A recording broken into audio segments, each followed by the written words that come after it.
Today we have a super special treat. I have not just one guest, but two guests. We are doing a sort of a promotion for a newish documentary called To Which We Belong, which if you follow me on Instagram, you've seen me share posts.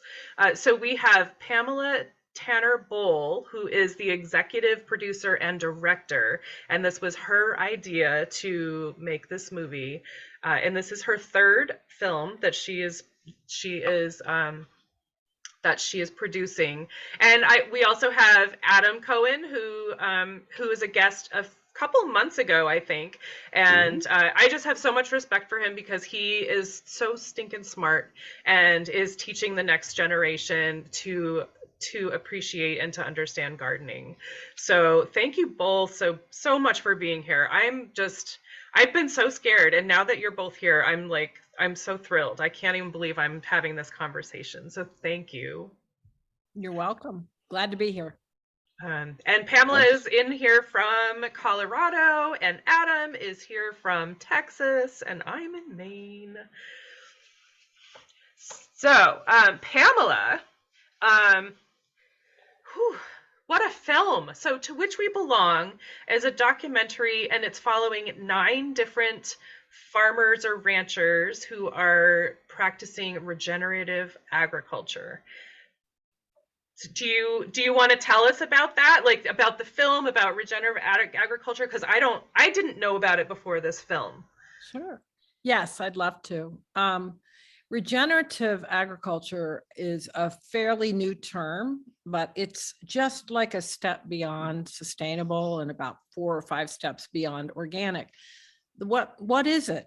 It's where the agriculture, whether it's ranching or farming or gardening, by the way, big deal, is done so that the soil health is just as important as the health of the planet, the plants. Okay, or the animals, if you've got animals that you're ranching with, or just a few goats in your backyard. Why does that matter?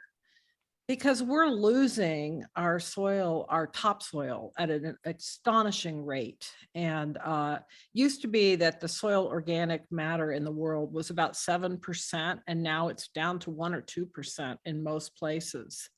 And so no matter how much fertilizer we add to it, it's not going to retain its fertility at that rate.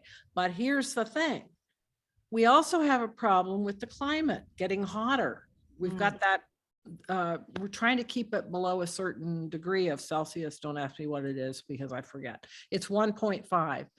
And so there's 2 big things happening. One is we have, in some people's minds, it's less than 60 harvests available in the rest of time with the soil situation.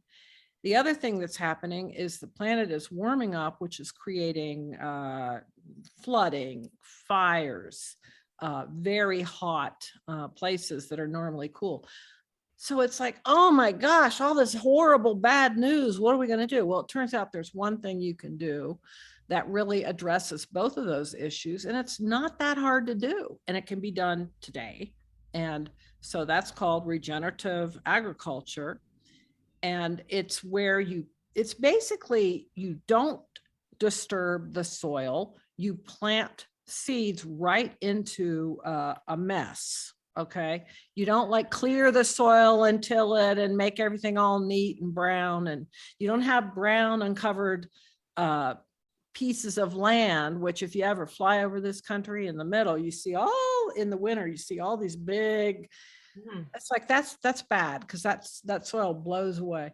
But so you keep plants in the ground year round, and you plant a variety of plants outside of your plants that you grow for food or for sale. So why does that matter? Because plants are special.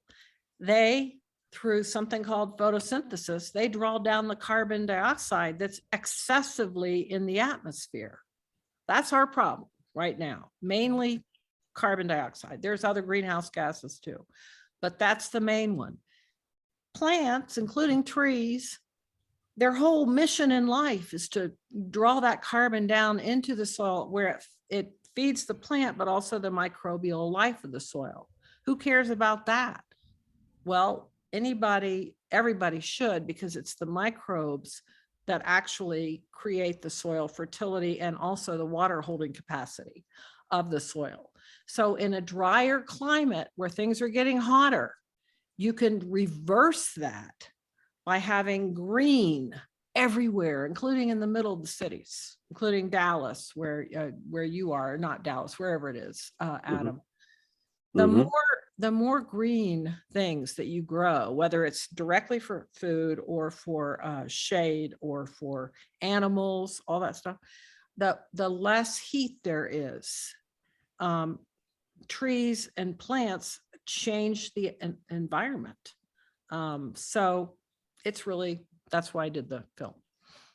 That's what that means. It's way beyond sustainable. It's amazing to think about, really. I mean, just the soil loss. I never really considered that. And if you're saying 60 harvests, 60 plantings, that I would imagine as it gets closer to 60, it's going to be like less effective. Or are you just saying you just have to like add so much stuff to it, like fertilizer, compost? Fertilizer, compost, you have to add more and more and more amendments. And the fact is those are expensive. Compost, not so much, but fertilizer is. But we've been on this fertilizer train for the last 50, 60 years. And we thought that was the best thing in the world because, gee, we were growing a lot of food. But it has an end point.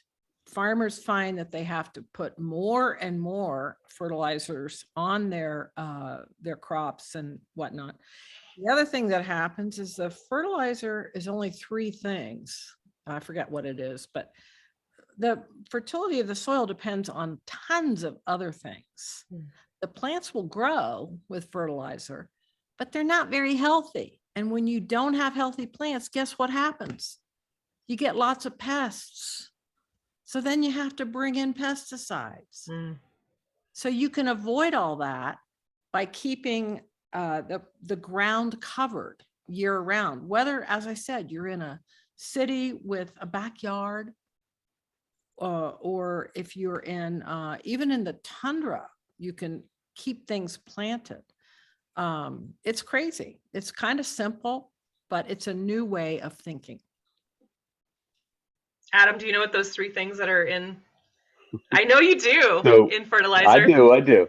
So obviously, yeah, my background is hydroponics, so we always mix our own nutrient solutions. So yeah, there's 16 elements that plants need for proper growth. The 3 that we provide primarily in fertilizer is nitrogen, phosphorus, and potassium, NPK. And those are the ones that are primarily listed on every major fertilizer that there is. The others, the micronutrients, are the ones that are, you can get them in fertilizers, but the reality, and this is part of what we're starting to learn with soil biology and with the interrelationships between the microfauna, the mycorrhizae, fungi, all of the other things that make up soil, is that the plants themselves can't actually pull those micronutrients out of the soil. They actually have to have that facilitated by the bacteria and the mycorrhizae fungi that actually will pull that out of the soil and will basically bring those to the plant in exchange for the sugar and water that the plants then provide to the soil. Carbon sugars. So from the carbon. it is. Yeah. Which is, so that's kind of like a cool system, isn't it? It's an amazing system. And it's one that, like you were saying, Pamela, you can grow a lot of plants if you just dump fertilizer on them, but they're not going to be as healthy. They're not going to be as robust. And, you know, if you've grown roses in your garden, or you've grown just grass on your front yard, just dumping fertilizer on it will make it green and it will make it grow, but it's not resilient. It's not it's not fully what it was intended to be, because it just grows effectively in one dimension. It grows, but it doesn't have that deep root mass, and it doesn't have that resilience to handle drought or temperature events or somebody, kids running and playing football on the lawn during summer. It's just, we've lost a lot of that resiliency. And that's one of the things that I loved about your film, Pamela, was that idea of just regaining our connection to food, but also our connection to the environment that we are unequivocally still a part of, as much as humanity likes to think we're separate from that. So Yeah. I loved your film, and it was great. Oh, thank you. Smarty pants. I loved your explanation.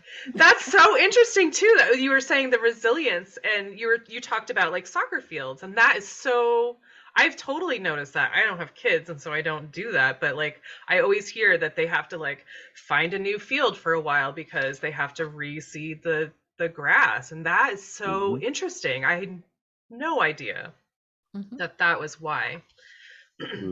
And then so we have in Maine, in Freeport, which is like 15 minutes from me, there's a place called, this is just my very tiny connection to this is, there's this place called the Desert of Maine, and it was, for hundreds and hundreds of years, or maybe even longer, it was farmed, and then they just farmed the crap out of it, and it just died. Like everything, it's literally sand everywhere.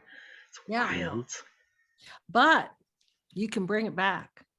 Because if you look at, I like the Chihuahuan Desert example, because that's a hot, dry area, and it was over-farmed, it was over-grazed, essentially. And 𝗙𝗿cie𝘂𝗁𝗀, who's in the film, he now has 3 times the stock cattle. He raises cattle. And this, what used to be a desert, he's brought those grasses back. How did he do that? By bunching the cattle real close, mimicking the wildlife of old, the prey animals. They would bunch together, and they wouldn't stand around in one field and eat every single bit of green there, which is what we kind of do that because it's easier. So they have to be bunched and moving, and then they munch, and they don't, they leave their poop, they leave their pee, which acts as fertilizer. The dung beetles get busy and roll that into the soil. And so the grasses have come back in this area. They didn't do any seeding. There's a seed bank in most of the soil around the world, even in the sandiest regions. A seed bank? Yeah, the seeds are waiting in the soil, or even in the sand. What are they waiting for? Right. They're waiting for the right conditions to come to fruition. And those are enough water and enough microbial, like nutrients. So when you start running, in his case, cattle over that land, it brings those, there's more water in the holding capacity in the land. So they don't have to like do huge water, I'm going to say water aerobics, but not that. But, they don't have to like put water out on the land. They do have water troughs for the cattle, but how can that be in a quote unquote such a dry area? Right. Because that thing that we talked about before, which is for every % of carbon dioxide you draw into the soil through growing lots of plants or having those plants fed by the cattle's dung and fertilizer in this case, for every % per acre, the water holding capacity of that acre becomes 25,000 more gallons of water. So you don't need the water, even in a very dry area. It's crazy. That is crazy pants. Yeah. Wow. And I know that just with like compost and manure, I've always heard that you have to let it sit for a couple of years. And so this is fresh manure.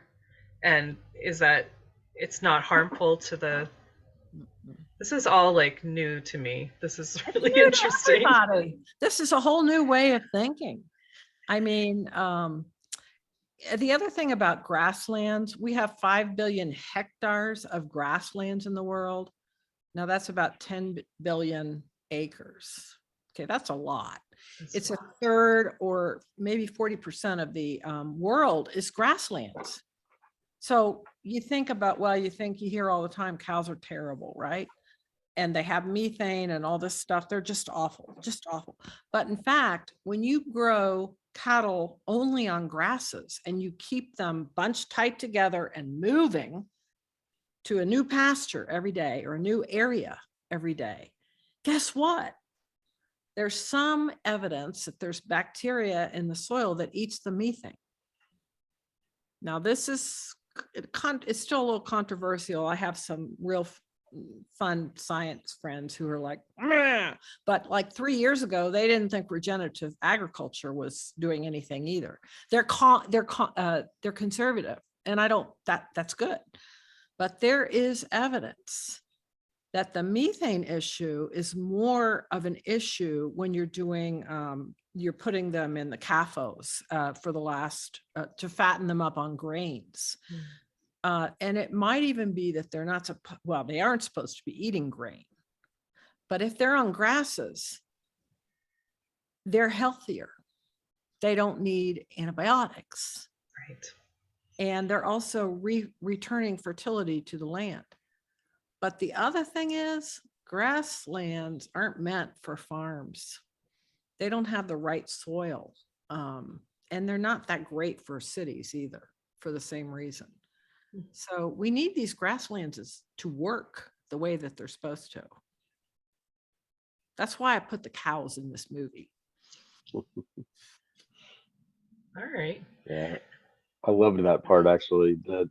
The growth of grasslands is so fast. So if we want to look at the drawdown of CO2 out of the atmosphere, we need to be looking at those fast growing photosynthetic organisms that will pull that out. So in my world of hydroponics and aquaponics, there's a lot of research going into algae and spirulina, and you had the kelp farmer and such in the movie, and those fast growing algae that do the same thing, that can grow in areas that plants aren't super well suited for or such. But the grasslands, the grasses are going to grow significantly faster, significantly more vigorously than trees and such in many areas. And the amount of CO2, I don't remember off the top of my head, but the amount of CO2 from 1 acre of grassland that can be drawn down versus 1 acre of forest, the grassland wins every time because the grass grows faster. Yeah, and so this is new. It's new produces information. More. People didn't even think that was a way to do anything about carbon sequestration, which, you know, Amy, I'm sure you know what that is, right? Carbon sequestration. It's where they're trying to store the carbon. And, you know, we talk a lot about trees, and trees are great, but then if they get cut down for lumber, well, there goes all the carbon back in the, you know. And if you grow trees in areas that aren't that, if you grow tree monocrops, yeah, that's not so good. Trees take care of each other. So you need to have them in actual forests. That I've been thinking about making a film about trees, but I think I'm done with that. My husband's an arborist. He would be all over that. Oh, would he really? Oh, well, trees are great, but you know, we do we do something in our culture around the world. Really, it's not just us in the U.S. It's everybody. It seems simpler to grow a monocrop, right? Right. It seems simpler to grow like acres of, you know, like energy companies. I know in Maine they do this. They plant trees when they're, I don't know, I forget what they're doing, but it's a monocrop. It's all the same tree. And guess what? That's not a very healthy forest. That's interesting. Yeah. Yeah. It's the same with, you know, the thing about monocrops. So if you have only corn, soy, and wheat, or only trees, pests are like, I know where I know where my next meal is. You got to kind of switch it up. Oh. So it's more complex, and people like things simple. So then that's where we get into the pesticide train, which is not good. Right. us or the environment, and it's certainly not good for, we've got 70% of our birds are gone. The bees are in terrible trouble, and don't even get me started because it's awful, but it's reversible. And there are a lot of good people who are working on this. So it's not just food for people. We need all these different things to keep our planet working, to make, we have kind of a paradise, and you can't get rid of one thing without having an impact on other things. You might not want bugs on your vegetables, true, but if you take a minute and figure out what their enemies are, and if you mix the bugs up by having lots of different plants at different times, they grow healthier. I seem to grow I grow vegetables that all the bugs like. What are you growing? Well, I'm nothing yet because there's still like snow, but we get cucumber beetles really bad, and squash beetles really bad, and we can't grow anything else. There's a guy, 𝗏𝗏𝗏𝗏. You follow him? I don't, but I should.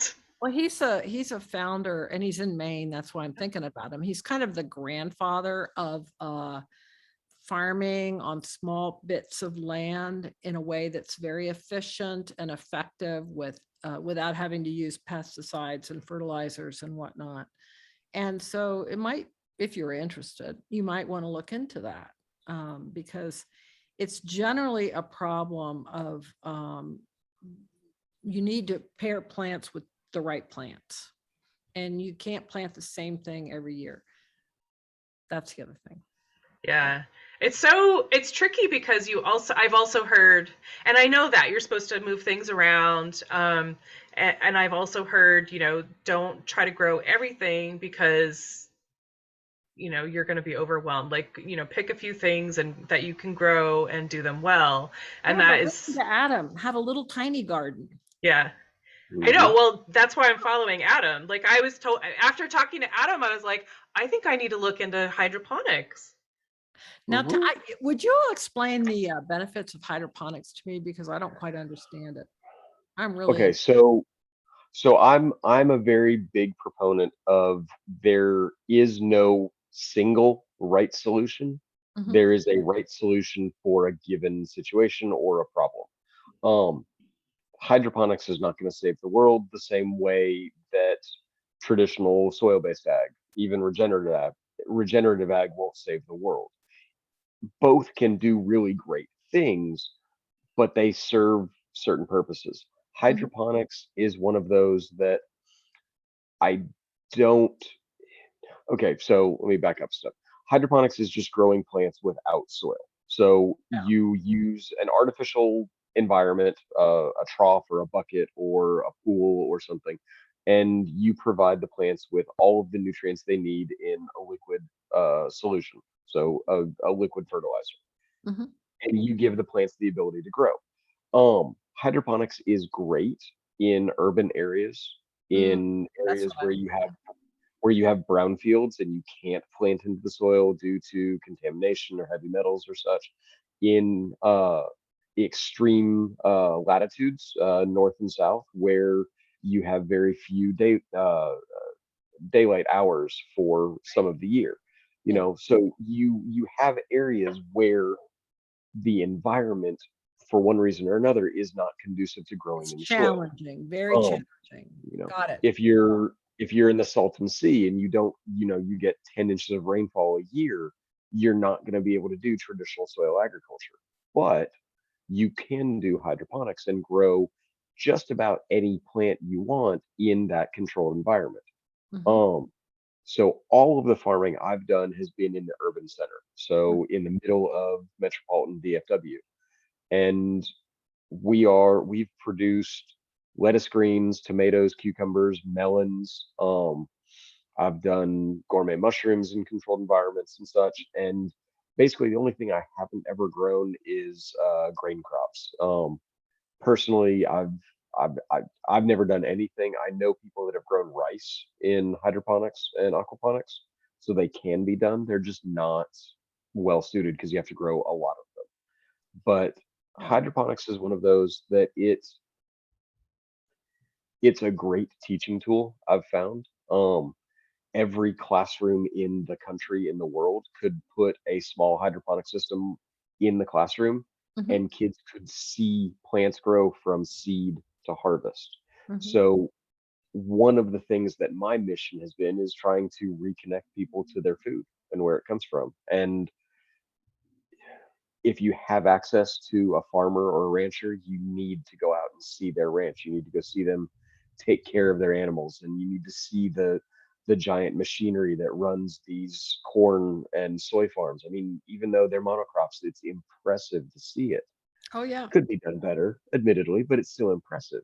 Yeah. But I have kindergartners at the school where I teach that they honestly don't know where a tomato comes from. They don't know how a broccoli grows. We're so divorced from our food, and if we can show these kids, show people where our food comes from and how it grows, then they're going to be more understanding to those greater issues when we say, hey, we need to transition our food production system in this direction or in these ways. Then Mhm. they're going to have a frame of reference for why we should, because oh yeah, we need to do that so that we can grow this. So that's kind of the reason that I've kind of settled on hydroponics. Also, because for whatever reason, I plant stuff in the soil and I kill it. I can't grow. I It's can't grow in the soil. Daisies. Believe me, I could talk to you about that. I tried to redo my backyard because I wanted to, I wanted to live the talk. And my Mhm. grandmother was a beautiful gardener, and my dad grew up on a farm. And this is he grew up on a farm that was basically a regenerative farm because they had everything. They had animals, they had corn, they had pigs, they did all their own butchering. Couldn't wait to leave, and that's how he ended up in Midland, Texas. He wanted to get rich at the oil fields, but whatever. Mhm. Anyway, I guess they met in Dallas. But long story short, I thought, okay, I've been studying this stuff for 6 years, but I'm really good with indoor plants. But you should have seen the mess I made outside. I told the woman I work Right there with, with you. who's more of a lawn maintenance person, Hmm. she said, so you want to take out the grass and put in this other stuff? I'm like, yeah, native plants, get more variety, which will draw down carbon. All of them draw down carbon, but they feed various different microbial life. We did it, but you know what happened? That grass was stubborn as all get out. I mean, I had weeds. I had little tiny plants like this in little tiny bunches with all the grass growing up. The second year we had to put cardboard over everything and kind of started over. And then I'm like, oh my God, she doesn't know how to do this. Either do I. I've created it looked like a weed patch basically. So it's not That's as, my garden. yeah, it's not as simple as, people make it out. And some people, it's like cooking. Some people learned how to cook. Some people have to teach themselves. They watch a lot of YouTube or whatever, and then they get to be pretty good at it. But it's not something you just go and dig up your yard. You got to do it right. I'm not making it out like, that's why I went to the experts. I went to the actual farmers and and I realized I better stick to film, but I love this hydroponic thing, particularly in cities. And I love it for the, as you said, it's available, it's accessible. You can do that on your back porch if you want, right? You have to have some training, no doubt, about the nutrients that you add, and you have to go scrounge around for that. So I love it. And I also love it where there's brown fields where it's just the soil's contaminated. And gosh knows, we've got a lot of those in this country. Although you can plant those fields with certain kinds of things and You can. it'll grow. I think some of the cabbages and whatnot, those actually take There's that metal out. there's a number of plants that the EPA has done research into, and in what you can plant in contaminated brownfields that will actually clean it, that will actually Yeah, pull clean those it heavy out. metals and Yeah, such out of the soil. The problem is but that you they don't want don't to eat that. well, they don't detoxify it. They just No. concentrate it in their tissues. So Well, it then you cleans have the to remove soil, it. but Yeah. then you have to dispose of the plant tissues that have concentrated. So it there was a book that I read a couple years back. What was it? By Ray Anderson. It was called Confessions of a Radical Industrialist. Mhm. And so short story was he owned a carpet company, a nylon carpet company. Oh, I know this And guy. He's yeah, amazing. interface. Yeah. Yeah. And so he wrote this book about, well, I don't remember when it was, but he wrote it like 10 years before he passed away. And it was about 10 years into his company's mission to become to have a zero carbon footprint. To a petroleum-based carpet company to have a zero carbon footprint, which is nuts. But one of the things he said in there is no way.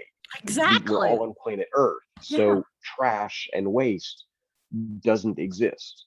Yeah. And so if we're going to clean up these brownfields by concentrating these heavy metals, that's great. That cleans up the brownfield. But then what do we do with Then the what do heavy you metals? do? Yeah. We still have to put that somewhere. So it's solving a problem by creating another problem, which Right. is not really a solution in my mind. Which is Mm. one of the things that I took from your film, Pim, was that regenerative farming it's looking at the problem as well as the needs of our environment, of our society, of our culture, and saying, okay, how do we make how do we square the circle? How do we make everything work where nothing gets short shifted, nothing gets left And behind, nothing's and wasted or thrown out. and nothing is wasted? Exactly, because once again, there is no waste. There is no Oh, there. way to Yeah. put Yeah. There's that no way. I love leftover. that. Yeah. So what I have always tried to do is try to teach that connection, that part of, okay, just because you win in the deal and the situation, is there somebody that's harmed? Is there something that isn't Yeah. benefited? Mhm. And that's the way I've approached my business. That's the way I approach my relationships and my interactions is, the rising tide lifts all boats. And if ev- if somebody wins by somebody else losing, then in my mind, you didn't really win. If Yeah. if somebody has to lose for you to win, then you're doing it wrong. And so I love that, whether you intended it or not, that was one of the messages that No, I it got from your definitely movie, and I is. loved Yeah. it. Yeah. That was definitely the message. I mean, all my films, somebody said, I've made about 8 others also, but they're other people's initial ideas and then I help them. But in Mhm. every one of them, I think the thing that connects them all is the interwovenness of life, that we are very interdependent. We have, as humans, we think we're really on top of the chain and we're all special and stuff, but there's a part of us that, that's okay, that's good. But if it's destroying or, the oceans with the plastic, that's going to impact us. There's no getting away from that. So the thing that I have always, even as a very little girl, I drove my parents absolutely nuts, really nuts, because I'm like, well, why? Well, why are we doing, so my issue is also the same. How do you weave things together so that there's no waste and no one loses?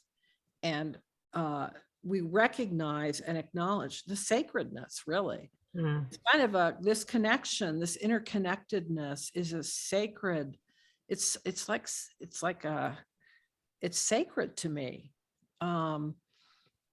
And so, yeah, that's why I'm not a farmer and I'm not a rancher, but I want people to know the sacredness of working in this way. And by the way, the farmers that I interviewed was like, yeah, it's a triple bottom line. We start using cover crops instead of fertilizer, we can reduce our fertilizer, and also we don't need the pesticides. After a couple of years, we're way down on all of that stuff. And guess what? That's a bottom line win for them.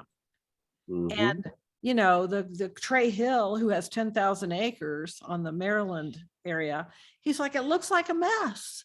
My dad was never going to be okay with this. And he wasn't either. But you know what happened is it's that mess is not only feeding the soil, it's feeding the butterflies and the bees, all this other life. And he's a true believer now. And he still says, look at it, it's a mess, but look, we need to change our notion of what, you know, what makes sense. Messes are not always messes. They're just life growing, right? Whether it's in the classroom or out on the field. Absolutely. Wow. So true. I mean, there's just the, you know, I always hear, and this is just like my simple little home area, you know, people say, you know, it's expected that you clean up your yard at the end of the season and make sure to rake everything up and make, you know, mow your lawn. And it just is. And then there are people that say, you know, don't mow your lawn in, what is it May? No mow May, I think, to encourage the butterflies and the flowers and, you know, stuff like that. But it's just, it's such a battle to get that to that point. You know, people are it's so ingrained in people to make it look so pretty, and, you know, but you're also not, there's like a downside. Not allowing for the life that we need, and that's where things have to change. And by the way, I am really interested in backyard gardens.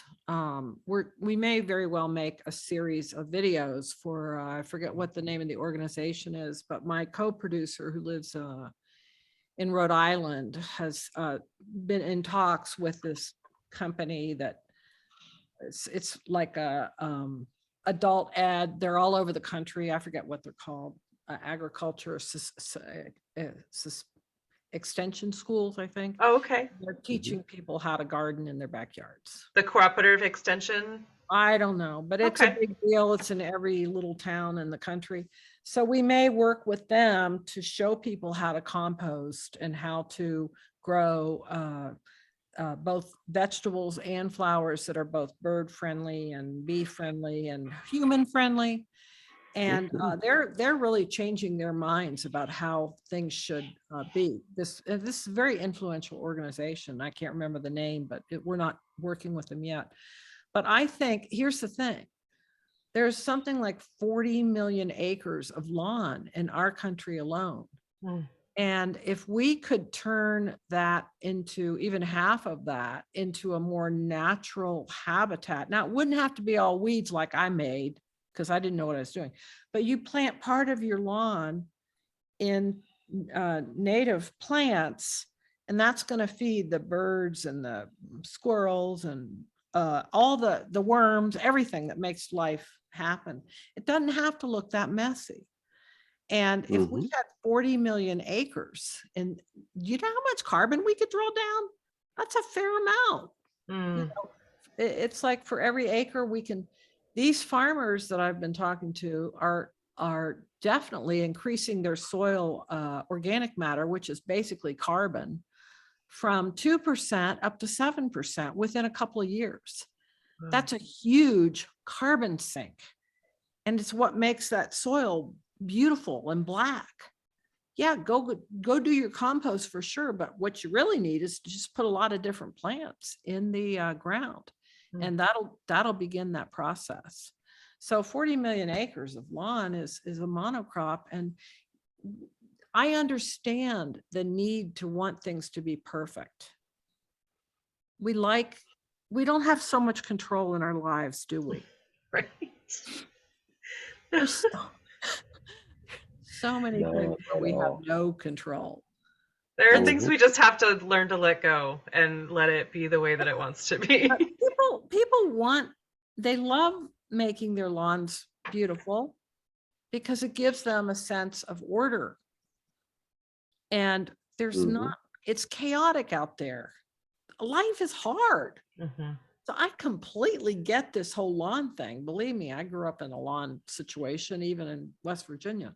But the fact is, if we can change the way people begin to think and add a little bit more life to the lawn, even if you just plant, what I'm kind of tired, so I can't remember all the words. You know, what are the things that bees love in the lawn, and they really spread like crazy? Dandelions. Dandelions. Yeah. Yeah. And also the little white things. What are those? Clover? Clover. Clover. Clover's real good for soil. And it's And the ironic thing is that dandelion is actually it's a forageable green. You can eat very it. good. It Yeah. it has more vitamin C than oranges. Yes. And it's a great spicy bitter that you can put in your salad mix. Yeah. It's And I grew actually 2 varieties of Italian dandelion in my hydroponic farm to sell to high-end restaurants for part of their salad mix. probably And you got a can good just forage price. it. I did. But you can forage it right out of your yards. You But can. you're talking about the irony of the lawns and the order and all that. Right now in Texas, we're in the middle of wildflower season. Oh. So the bluebonnets and the Indian paintbrush, and they're all starting to come out.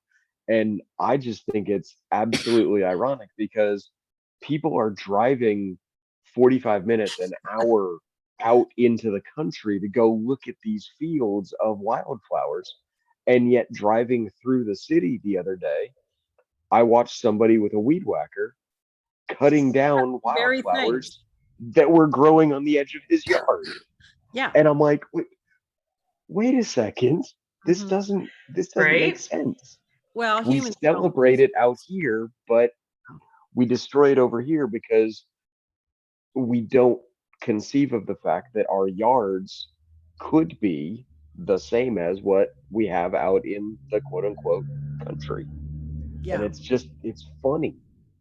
Well, it was But only, the lawn situation. I think there's been some essays written about it. I find it fascinating. Started with the English country, like manor house. And so everybody wanted that, Mhm. and that was like, it was a status symbol. Mm-hmm. So, and it remains so. But I also really do understand people who want to have things orderly and have only the grass and no quote unquote dandelion weeds or clover or whatever else you could easily have in your lawn. Right. And also, let's face it, lawns are hardier than wildflowers. If you've got dogs or kids or whatever, you got to have Mhm. someplace for them to throw a ball, right? Let's just be practical Mhm. here. And you might even want to do some lawn tennis or whatever it is that people do in their backyards. Volleyball.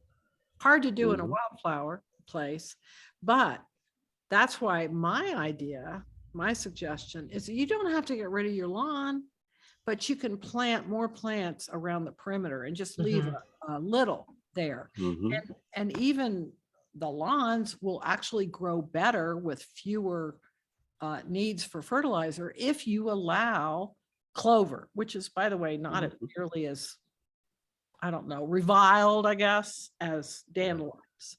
But Right.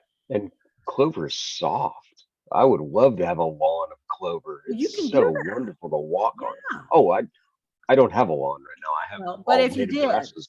yeah, you could do it. You could add, there's also different kinds of grasses. You don't have to buy Mhm. the turf, but everybody thinks that it's like it's comparable to buying like Duncan Hines cake mix because everything's done. And people think, oh, I'm gonna have to run around, get that chocolate from this store and bars of that Mhm. they don't know how to do that. And people are tired. They like Mhm. to take the easy way and businesses understand this. So they do Duncan Hines or these other things, and God love them. I mean, I'm tired too, but I think when you have a bunch of people who have accepted some of these practices, things begin to change, you know, in a neighborhood. You don't, again, you have it just around the perimeter, have those wildflowers, have a few berry bushes. Those will increase the carbon in the soil and also help the biodiversity. Yeah. Oh gosh, it's true. And it's just, it doesn't have to be, it doesn't have to be a really big deal. Like you can do even just a corner of your yard or something, you know, something like that, just to invite the insects and the beneficial bugs and etc. to your yard to pollinate things. Excuse me. And that's something that I talk about a lot. Like I don't want sustainability to be this big, like this heavy word. It's such a big word, and it can mean so many different things, but it also, you don't have to be super sustainable human. Like, you know, we just need to be doing something, and, you know, it doesn't have to be, my whole yard is clover now because I am the most sustainable, you know, regenerative gardener there is. That's great. But plant a corner, or you know, like you said, plant on the outside. Like it just is. It's not hard. It's not expensive, and it will save you in the long run. Yeah. Yeah. The other thing is, I always like the cooking analogy. Because I grew up with a mother who loved to cook and she was good at it. So, I was going to say, you talk cooking all night long, Pamela. I'm here with you. So, and you know, everybody loves the cooking shows, right? Yes. So we all love to watch British Bake Off, and there's all kinds of people that are on, and we all love them. And some of them, it's like the competition and Iron Chef. I think people do like competition. Yeah. And there are winners and losers. I was thinking about your statement earlier, Adam. There's a place for that, you know, but it has to be a chance to win the next time. It can't just be you're dead, you know, win, you're dead. You know? Right. And there, as you said, there's a point for competition. And if you go into it for a competition, that's one thing. But in business, you know, if my business is coming in to sell a widget to this market, you know, the reality is that competition for a similar widget, that's going to make me make a better product. That's going to make me up my relationship building and my marketing. And without competition, I will become complacent. I will not do my best. I will not work my hardest. We need competition to make us reach our potential. And the reality is that the market is always bigger than you think it is. If you think a market is finite, you're not looking innovatively enough. You're not looking wide enough. So we can always deal with additional people doing it. Plus, that builds the whole resiliency and sustainability. If I'm producing food and I have a bad week and I have a contamination or I have a pest infestation or whatever, and I lose my whole crop, well, if I'm the only one growing that crop, everybody is SOL. Yeah. But if there's 3 other farms that produce similar quantities in my area, well, then the market isn't interrupted. Right. But it works together. So instead of things when you know everything that you do. See, I find all of these things, one of the things that I think humans we're good. We have fun when we're being creative, and the creativity, that's why I started bringing up the cooking shows. Yeah, there's a recipe, but everybody has their own take on it, right? And creativity is, some people think, oh, I'm not creative, right? Well, creativity is saying, well, I never thought to grow that plant over there. Let's try it next to this plant. It's doing things a little bit differently and trying new combinations. It's creativity is seeing something. It's like, in my case, I'm a big dreamer. So I dream, and 3 of my movies have been started because of dreams, but that's just me. I take that seriously. I write them down, and then I'm like, I want to do something with that, you know? But it doesn't have to be a big C creativity. Like, I'm never going to be a concert pianist. It would be nice, but I won't be. But it's creativity. People are scared of it, but it's what makes life fun. Mm-hmm. Well, let's not just follow this recipe to the letter. What about if we add a few of basil leaves that I've got out on my back porch to this spaghetti sauce? It's not in the recipe, but I know that would be good, right? That's creative. It's fun. Mm-hmm. For me, it's celery. Celery goes in everything. Well, there you go. I never thought, well, yeah. I mean, I used to put carrots and celery and onions very ground up in spaghetti sauce when my kids were little, because they Just to weren't sneak the vegetables in. Yeah, you know, they weren't that interested. And now, oh my God, the three of them come to my house and they're like, leave the kitchen, Mom, because we're doing the real chef thing. They're hilarious. But You mean you don't want me to cook? Okay.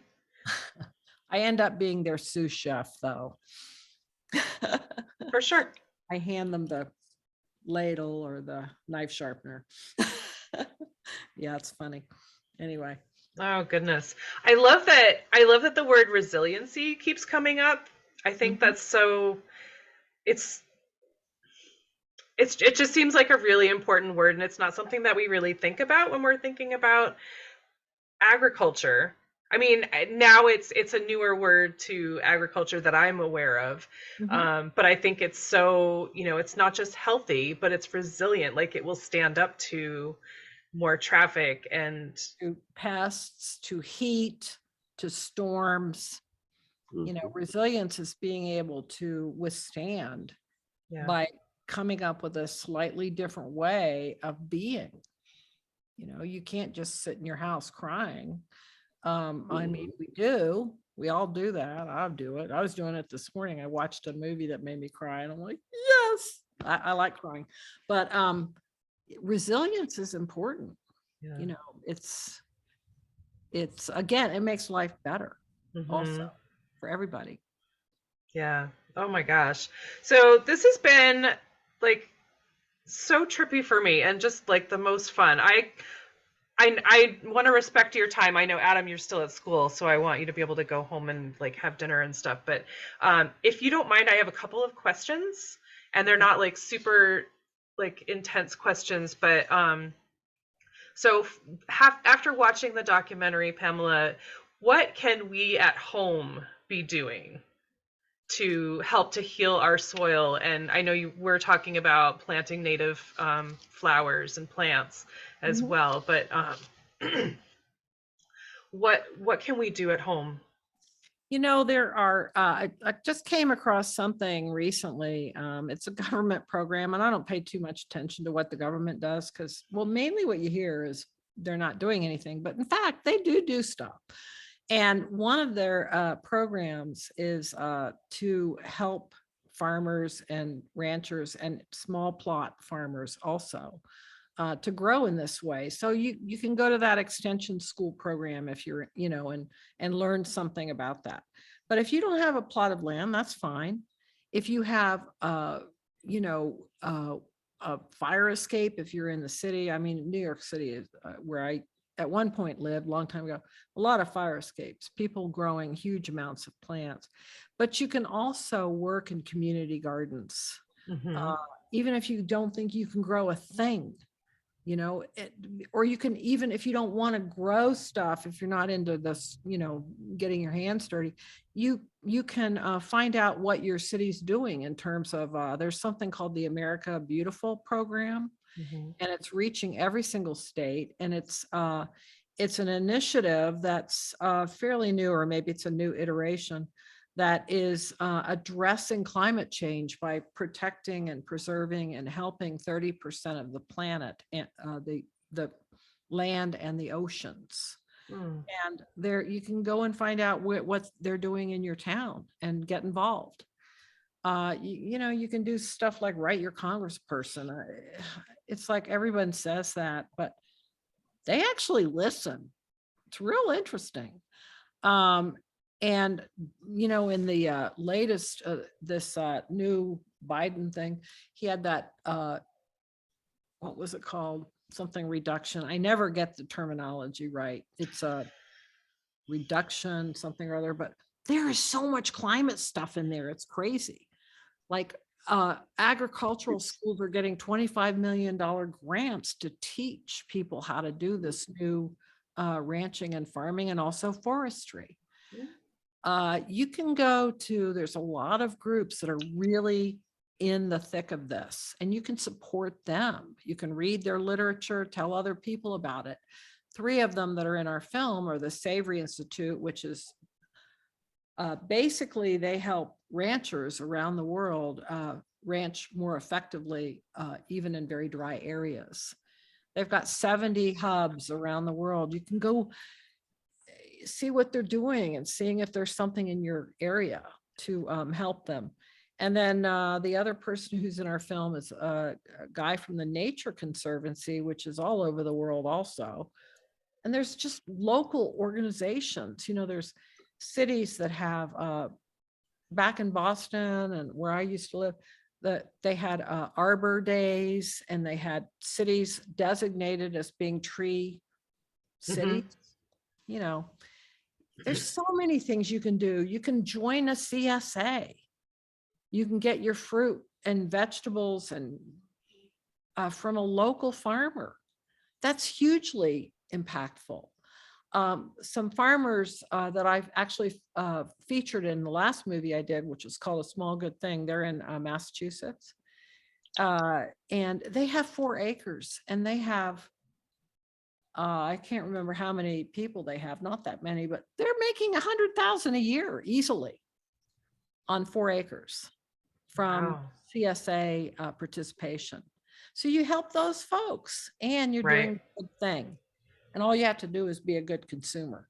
Oh, and speaking of being a good consumer, the labeling of grass-fed beef is going to be changing, and it will be more specific and more, you know, if you're a meat eater.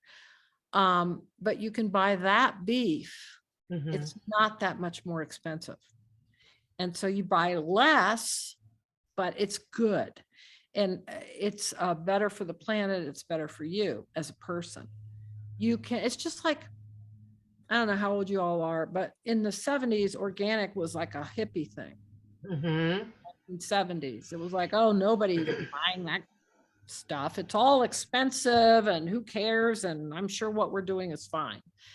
Well, now you get it at Walmart at a discount. I mean, it's, you know, it's reasonably priced, I'm saying, or Costco. This is what's happening with regenerative foods.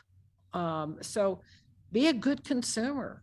Tell your grocery store that you want this kind of, you know, vegetables, these kind, you know, from local farmers. You know, that's like going into your grocery store and talking to the people who run it. They're really interested in what people want. So that's a good point. Thank you. And in my head the whole time I was thinking, you know, join a CSA, but like for our own gardens, is it like beans, peas that add the right nutrients into the soil? Well, that's one thing. Beans. Yeah, beans. Okay. And then get some cover crop, like some green manure for planting afterward. I'm always too late. Like I have winter rye seeds, and I have clover seeds, and I have buckwheat, and like I have all these seeds, and by the time I pull my last plants out, the snow is coming. And I'm always too late. In your area, you're far north, you got to plant it. But really, if you're at all interested, Eliot Coleman is kind of a grandfather of these cold crop plantings. Yeah. Right. And then, so my other question is not super serious, but like, is there like a club that the farmers and ranchers are in, that they're doing this, like this organization? Is it like, is it like a social media? Do they have like a Facebook page? And they're like, what are you guys doing? Yeah, I wish I could tell you where they are, but you know what you can do? look up, anybody can do this. There's so many people, that superstars and regular farmers are on social media talking about these practices, and you can join them. And just, it's some of the superstars in this regenerative movement are Gabe Brown, and Alejandro Carrillo is one, but there's a group of farmers who are younger, and I forget the acronym, but it's in the Northeast, and they're very, very active. So, and they're all doing these new practices because it works. And these are on 2-acre farms, 4-acre farms. They're not big necessarily, but they're reviving their communities through reviving their practices. And it's really exciting. Yeah. That's very cool. Yeah. To speak to that, Amy, most states will have an organic farmers association specific to that state. And if somebody wants to find something along the lines of regenerative ag or kind of these newer, quote unquote, newer methods, that's probably one of the best places to start a search in your given state. Is the people that are in the organic farming association are going to be the ones that are more likely to be there or beyond. As Pamela was saying, that regenerative agriculture is multiple steps beyond what is listed as organic. Right. But obviously the people that are already doing organic are going to be more interested in that. So they might know, hey, well, I'm not doing it, but so and so, 2 miles away or 2 hours away, whatever it is. The other is that there's an organization, the Young Farmers Association. Oh, that's what I was trying to think of. Yeah, they're great. Yeah, they're, okay. Those guys they're national, but they have state chapters as well. So those two, and Young Farmers is great for, and actually Young Farmers, I learned, is everybody up to 45. So Young Farmers is 45, or I believe they've actually recently kind of adjusted it to Young in Farming. So if you're, 5 years or less as a farmer, even if you're 70, you would classify as a young farmer if you have no background in it. But they have huge resources for people who want to get into agriculture or want to transition what they are doing to a more sustainable regenerative purpose. So those are definitely some resources to start. Also, as Pamela said, reach out to people on social media. If you see somebody on social media or in a movie or whatever that's doing it, reach out to them. Oftentimes they're happy to talk. Yeah. Absolutely. I've never had somebody contact me where I didn't give them at least 15, 20, 30 minutes of my time to answer questions. Never. So, I mean, always reach out. The worst they can do is say, hey, I'm too busy. Call me some other time. So, or they'll tell you somebody else. They'll tell you where to go. Yeah. And you can also find out a lot of information by going to your local farms that have CSAs. Where do they belong? What chapters do they have? Where do they, hang out? Not everybody has the connections, but a lot of them do. Yeah. Go to your farmers markets. Make friends with your farmers. Yeah. Talk to the farmers. The farmers are going to be the best source of knowledge. Absolutely. Yeah. And support the farmers markets. We need to spending 20% of our grocery income at farmers markets would increase the viability of local agriculture across this country, probably 100-fold. It's amazing how much that would benefit, how many more jobs that would create, how many more local farms that could support. It's huge. And it'd make a healthier climate too, because there'd be more people growing things in cities and near cities, etc. What's absolutely an interesting little fact is, before the Second World War, I think it was, or maybe it was before the 50s, people spent a lot more money on their food. We have created very cheap food, but in some ways that's great, but we're paying for it in other ways. Our health has deteriorated. So it used to be a huge part of your budget would go for food. So somebody once showed me a statistic where food and medical benefits Oh, yeah. If you look at the combined cost, it's about the same proportionate to inflation across the last 100 and some odd years. But if you break that down into what's spent on food and what's spent on medicine, it's gone from being mostly food and little medicine to the exact opposite. The cheap food has come at a cost that Absolutely. Cost to our is health. not very obvious. It's not, Absolutely. and people don't talk about it. And look, everybody likes their potato chips or whatever.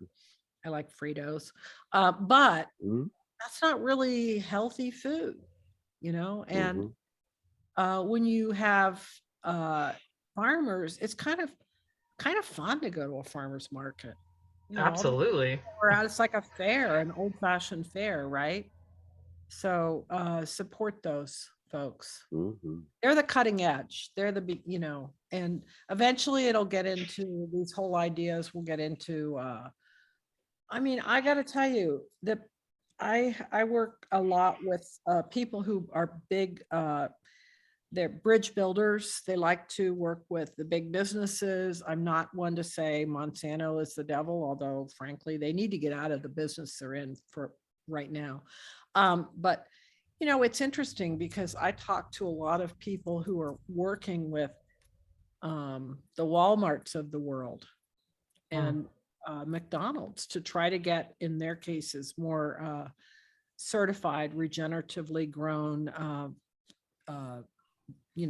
food, and also beef and chicken. Chicken's a big one. Let's not forget chicken. It's not grown very well, but those people are paying attention. You know, That's cool. consumers matter. So be a good consumer, you know? What a great message that is. I mean, it doesn't sound like super impressive, but it's so powerful, really. I mean, Really, there's like the vote with your wallet, or, just be a good consumer. Know what you're eating, know what you're consuming, and fight for it. yeah. Mhm. That's awesome. Just go talk to people. It's the farm, I mean, not the farm, but the food industry is actually paying attention. A lot of these huge companies are paying to have regeneratively grown grain so that the rainforests down in Brazil are not cut down. It's big. They're investing in that kind of grain that's grown regeneratively, where the land has been restored and not, been become like a desert, like you said, in Maine. Right? So I could sit here and listen to you guys talk all night. I'm sure you don't want to do that, but I'm having a blast. So I've asked all my questions. Adam, did you have anything that you wanted to add? Honestly, the only question that I had, and maybe you'll just tell me to go contact them and look them up, but the company Indigo Ag, where they were talking about actually working with the farmers to market the carbon credits to industry, Yeah, that was amazing. it That is was amazing. absolutely amazing. And I love the guy who ran it. We had him in the film. Here's what happened, however. They came from a health, or he came from a health background, and Mhm. concepts were good, but they had never worked with farmers and they failed. Oh no. Yeah, not out of Okay. villainy. It was out of not knowing, Just not knowing the market and the yeah, industry. not knowing the market. So everything that the guy that we had in the film said was absolutely right, but they're no longer, they've moved away from that business. There are other people who measure carbon in the soil, and I can't think, like the guy that Trey Hill was using. Can't remember, but Okay. he just had to ask a whole bunch of questions. They asked a whole bunch of questions, and then he got 100,000 in cash. And I can't remember the names of those companies, but Well, look for it. well, Indigo I'll do some so research. clear what they were trying to do, and it was so right, but it ended up not they were promising more than they ended up being able to deliver. Mm.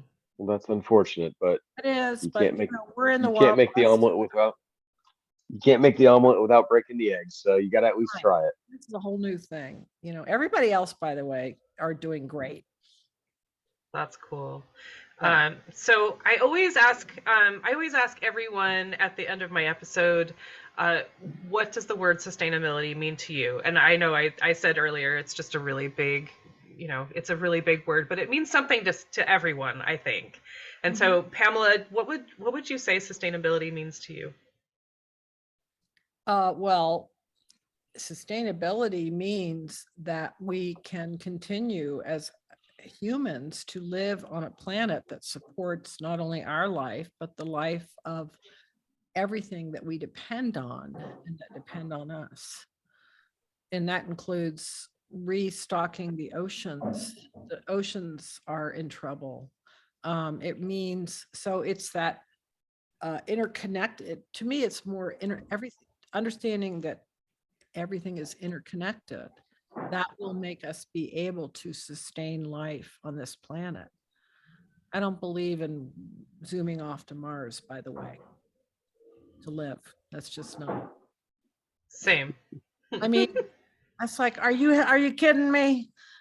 Let's play here. We've got work to do. Yeah, we got work and we can have fun with it. We should have fun with it. Yeah. That's awesome. I mean, it's so true. Everything is connected, and we just need to respect that, I think, and understand that. Yeah. Not just give it lip service. Yeah. Yeah. And Adam, I know I asked you this a couple months ago. Any changes to your thoughts on sustainability? I mean, I'll just echo what Pamela said. Sustainability is the ability to sustain life, to sustain community, to sustain business. Health. If one of the pillars falls, the whole tripod comes down. We need to sustain everything, and building up one without building up the others creates an imbalance. It creates a weakness, and you can do good for business by doing good for the environment. You can do good for the environment while doing good for people. It's not a win-lose. It's a win-win-win if you are willing to do it right. So that's it. That's all it is. Awesome. I love it. And Pamela, how can people find your documentaries or find you and follow and find out what you're up to? We have we typically, I've worked with the same team for the last 20 years. Isn't that crazy? Awesome. It's really fun. That's so really great. fun. I have two amazing, extraordinary women. And anyway, so our social media on this film is done by we have To Which We Belong. Social media, it's Instagram, Facebook, etc. So you can find out what we're doing, and we post. People say it's a really good site if you want to learn about stuff too. So we have that, but our film, To Which We Belong, is on a number of platforms, Apple TV, I believe, and Prime Video. I can't remember all of them. It's a bunch. We just got a new distributor, so we can, if you have, it's also sold to universities and libraries and whatnot. So sometimes you can get that there. My other films you can find out about, probably the best way would be to go to my website, which is 𝗚𝗿cie𝗂𝘁.com. I'm not sure how updated it is because we pay more attention to the individual films. Sure. If you want to learn about me and what I've done, you can go there. 𝗚𝗿cie𝗂𝘁.com. You've got my name. It seems like you can just do that. Okay. Yeah. All right. And Adam, how about you? How can people find you? Because you are a wealth of knowledge, and you've got big stuff going on. I do. I have more than a few projects that I'm going. I still got to finish building the house, but it's getting there. So my website is it's more built than it was the last time we spoke, but it's still got a lot to build on it. It's 𝗏𝗏𝐴𝐴𝐴𝐴𝐴𝐴𝐴𝐴𝐴𝐴𝐴𝐴.com. I will be putting up the full development and build and such of my new farm, fully transparent on there. I've got some aquaponics and hydroponics and such up there. I have a small YouTube channel and I'm on Twitter. You can find me on both of those at I am Adam Cohen. And there's links on the Green Phoenix website as well. So I've got some good aquaponic, hydroponic videos on the YouTube, and a couple of links can take you to some manuals for DIY stuff if anybody wants, or just send me a message. I'll answer any questions. Yes. Oh my gosh. Thank you both so much for being here. Adam, thanks for being my co-pilot. I appreciate all that you are. And Pamela, thank you so much for the documentary and for your time tonight. I'm so freaking grateful to know more about it. I'm grateful too. It's wonderful to be in conversation with people about these things. So thank you for your work. My goodness. Adam, so fun to talk to you. You're doing absolutely so interesting things.